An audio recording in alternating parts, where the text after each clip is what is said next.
So hello everyone, কেমন আছো সবাই? আশা করছি সবাই খুব ভালো আছো।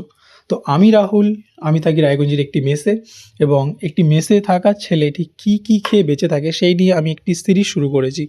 আশা করছি তোমাদের সিরিজটি খুব ভালো লাগবে।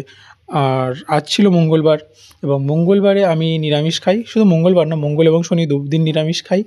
তাই এই দুদিনই নিরামিষ আসে। তো আজকের খাবারে ছিল ভাত, একটা শাক ছিল যেটা দেখতে পেলে, আমি জানি না সেটা কী শাক। আর ছিল আলু ফুলকপি ভাজা আর এই নিরামিষ তরকারিটি। নিরামিষ তরকারিটি দেখতে যেমনই হোক না কেন, খেতে কিন্তু সত্যি খুব ভালো হয়েছিল। আমি প্রথমে ভেবেছিলাম ভালো হবে না, কিন্তু মানে অসাধারণ হয়েছিল। তো আমার রান্নার দিদিকে থ্যাংক ইউ যে খাবার পাঠায়। আর রাতের খাবারে ছিল, দাঁড়াও তোমাদের দেখাচ্ছি। এই রাতের খাবার চলে এসছে। তো রাতের খাবারে ছিল রুটি, বেগুন ভাজা এবং তার সাথে সেই দুপুরে নিরামিষ তরকারিটি। তো আজকে সারাদিনের খাবারের মধ্যে এই ছিল।